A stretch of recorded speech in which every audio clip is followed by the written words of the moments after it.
Hey guys, Troy Dooley, the Beachside CEO, and in this video, we are going to cover the 3 types of consumers that you need to know about for your business: the overwhelmed consumer, the influenced consumer, and the advocate consumer. So let's jump on in. Hey guys, I hope you guys are having a great day. You know, the report just came out on the state of the consumer in what some of us would call post-pandemic. Here's the deal. At least 23% of the American population, this could be worldwide, so I want you to be looking into your own countries on this. 23% think there's never going to get back to normal. It's always going to be uncertainty. It's always going to be chaotic.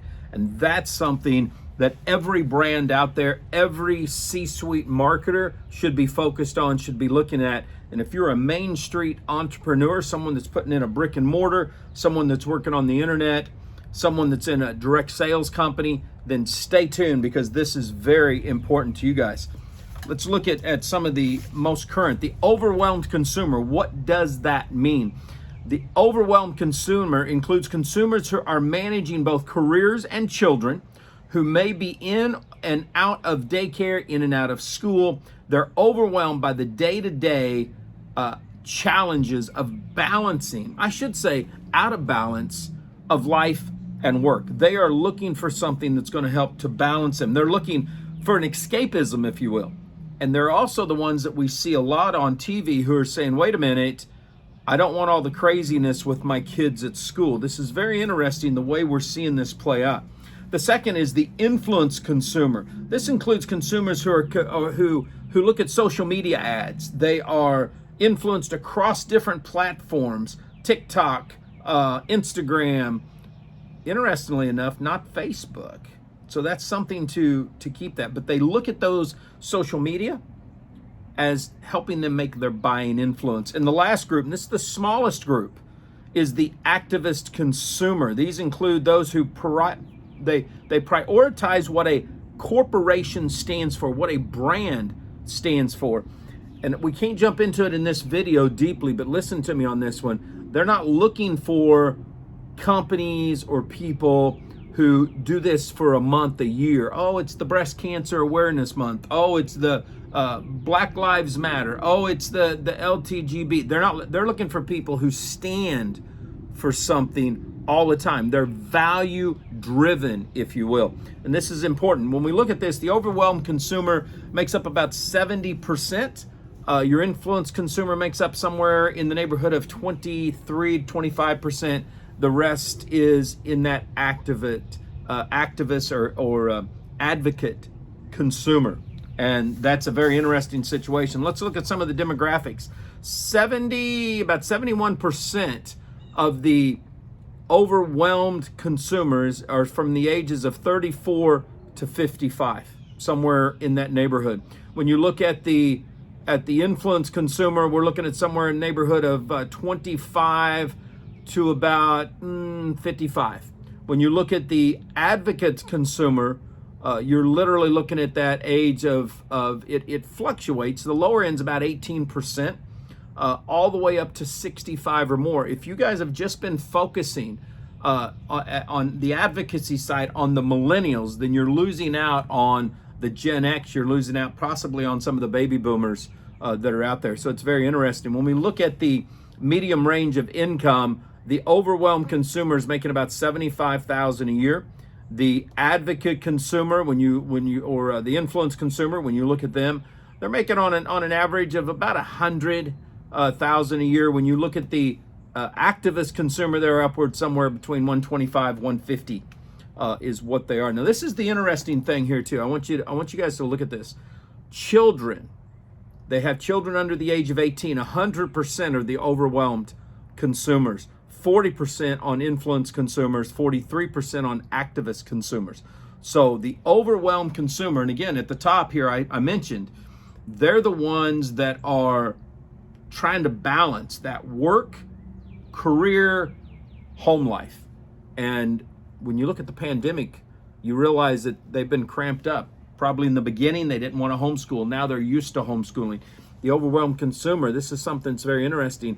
The majority of them, and we'll get into some numbers, we'll probably put this in the blog post. I'm going to give you a link to where you can get this report When you look at the overwhelmed consumer, the majority of them, over 60%, want to work from home. They don't want to go back and work in a company at all. Matter of fact, one of my mentors, one of the marketing firms that we look at and we use their data all the time, 40% of his employees during the pandemic said, we're not coming in, we're done. We're going to work from home or we don't work at all. So it's a very interesting situation. Employment, get this, overwhelmed consumers, full-time employed. The influence consumer, 10% of them are unemployed. And when you look at the activist consumer, 10% of them are students. We see this a lot when you're looking at the media, when you're looking at social media, or you're looking at the news. You see the different debates in colleges, whether you're liberal or conservative, you see them coming out. The student, the millennial, the Gen Z, they're very passionate about where they stand on that value-based. Education, the overwhelmed consumer, post-degree, 21% of them have a post-degree. The influence consumer, some college, 34%. Not all of them are college grads. And then this was interesting, of the activist consumers, 31% have college degrees. Marital status, overwhelmed consumers, 76% of them are married. The influence consumer, 51% of them are married. Activist consumer, 37% of them are married. So this is going to give you an idea when you start looking at the demographics, when you start looking at where your marketing is. Why are your sales down? What is driving? What is the overwhelming reason that you might have seen an uptick or a decrease? You know, if you're not in that hockey stick where you're just piling up like some of them are, then you may be wondering, how is this happening? Overwhelmed consumers, they are driven by authority. They want somebody that's confident. By achievement, they want to know that the people they're doing business with, that the people around them have had some achievement, and that there's some influence in that person's life. That's one of the things that we see.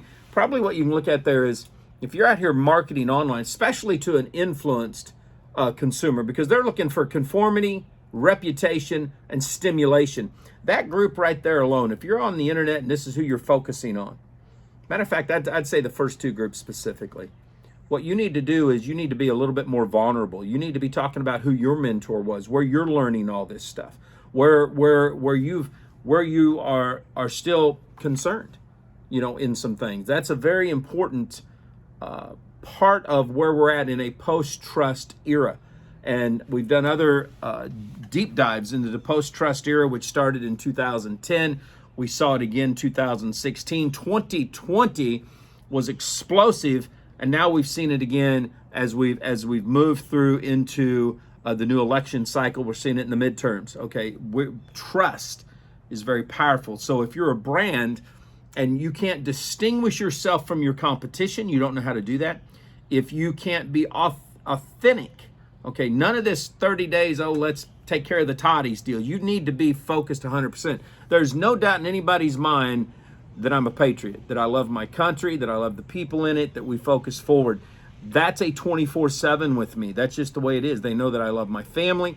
They know that I'm very purpose-driven, that I want to make sure my clients are doing everything within the lines. You have to be able to articulate and distinguish yourself, or it's not going to work. The activist consumer are looking for achievement, creativity, and stimulation. When you look at this, you've got to understand what drives them. I'm not going to go into the details. I want to go into a little bit more of the state of each of these. What is it that you can glean from this in how you're marketing in every group? They are sick and tired of all the spinny type of ads that are on social media. They want the specifics. This is why I think a lot of the TikTok is where some of these folks are going, is because you can go onto TikTok in 60 seconds. Somebody can show you the recipe for something. They can show you why you want to buy something. You can see the how-to videos on buying a new tool. Get this, the overwhelmed consumer, what's next on their shopping list? Home improvement, major appliances, toys and games, crafts, that's interesting, sports and fitness equipment. Again, let me go back to something I said about the overwhelmed consumer. They are looking to escape the realism. The uncertainty of life sucks. They're looking for something. That's why they spend time on sports. They spend time on hobbies. They spend time outside. They're looking for something they can do. A lot of them have gotten into gardening. They're raising chickens. They're raising sheep. So you've got to look at that. They're also 158% more likely than the average consumer to indicate they're planning on buying a bar cabinet. 45% more likely, now this is scary right here, but listen to me on this. 45% more likely to buy alcohol online, and 57% of them are drinking at home. They're not going out. Now that's a sad situation we need to work on right there. That's important. Here's another thing. Over 60% of the consumers today are literally buying their groceries online for convenience. They want convenience. That's something that they're looking at out there. 3 ways to reach the overwhelmed consumer. And this is going to be a tip for you guys. A lot of you guys are doing the social media. You pump thousands of dollars a month into your advertising. A lot of these folks have gotten rid of cable. They've all got smart TVs. Over the top advertising. Video on demand, if you will. That's where you can go out there. It's very inexpensive. You've probably got another 3 years, maybe 4 years to be able to get good buys on the media, and you can pinpoint directly Hulu, Stream, a lot of the independent channels. Matter of fact, if you look at Roku, you can literally start your own network over there very inexpensively, get it set up, and be selling advertising and getting advertising off the other channels. That's something that you need to do. The top streaming for the overwhelmed consumer is ESPN, Disney Plus, Apple TV. Top networks is Disney Junior, Nick Jr., and ESPN News, which makes sense since they all have children. Top social sites, this might blow your mind. LinkedIn, TikTok, and Instagram. They're all looking to switch where they've at, what they've been doing. So you've got to keep that in mind. Let me look at this. The state of let's look at the influence consumer. Nearly 60 million millennials prefer to see all the details about a new product or a new brand in the ad. This is why you see them on TikTok, Snapchat, places like that. What's next on their shopping list? Sports and fitness equipment, watches and jewelry, home audio system, kitchen furniture, home improvement. They're 50% more likely to have an accent chair on their wish list, and 70% more likely to have their eyes on an ottoman. Get there because they're chilling at home. That's something that you guys need to look at. What is driving them? 59% are more likely to consider social media influencers as an influential source for the information on their purchase. 59%. They're looking for time savings. They're looking for something that's popular, something that might be best looking. That's interesting. Now, in saying that, let me also say this. Brand loyalty is it's just sinking, okay? Consumers across the board, all 3 groups, are looking at price. We've not seen this in a while. Value was very important, but we're starting to see this. And I think it's, in one reason, is they may love the product. They may love the service. They may love the theme park. But if you've not been authentic in your values, then they're looking at something. They'll go for price all day long. Top streamings, ESPN, YouTube, and Peacock.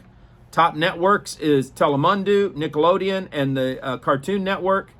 The top social channels for the influencer consumer: Twitch, TikTok, Snapchat.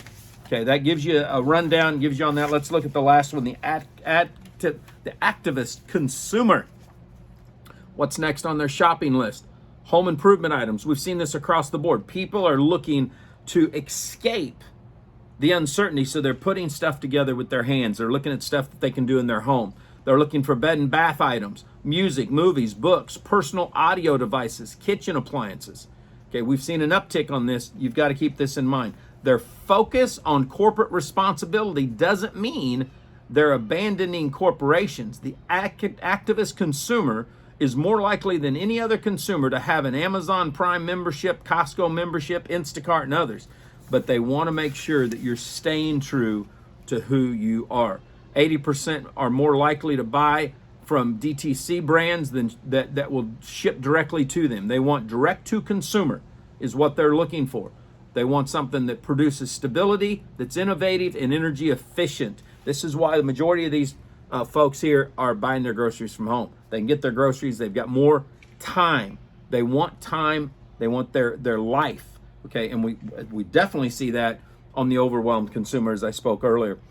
Given their propensity for supporting equality, and social justice, the activist consumer is 151% more likely to prefer to shop with retailers that are women or minority owned. If you're a home-based entrepreneur and you're a female, what comes to mind is the network marketing, direct sales. Over 70% are females. You need to push that. If you're a Main Street entrepreneur and you've got a salon, you've got a barbershop, you've got a small gift shop, you've got a clothing store, you need to make sure on your online presence that they know that that's a minority ran or it's a female run. They're very big on that. Top streaming networks, Paramount Plus, Showtime, and Netflix. Top networks, Nick Jr., Disney Jr., Fox Sports.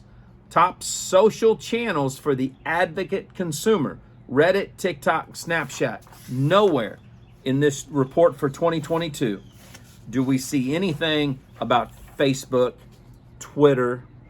That's something to take into mind right there, okay? We know that people, it goes back to trust. And there's been people on all sides of issues, all sides of challenges that have had their accounts frozen. They've been kicked off of a platform. These people are sick and tired of that. And they don't want anything to do with that at all. I think pretty much that will hit it. We're going to make this available to you guys. I thought this was very, very insightful. I thought it was something that you need to know, because if you can understand how to market to the three consumer groups, and you do it right and you do it now, and you make sure that your brand is distinctive, and you make sure that your values are front and center. This isn't the old school thing of, oh, let's not talk about anything. They want to know what you stand for, not what you're selling. And if you can do that, you're going to keep your consumers. If you don't do that, they're going to look for something for a better price. They're not going to stick around with you. Keep that in mind. Live life like it's an epic adventure. Stay dangerous, stay strong. And if you're a home-based Main Street entrepreneur, act like it.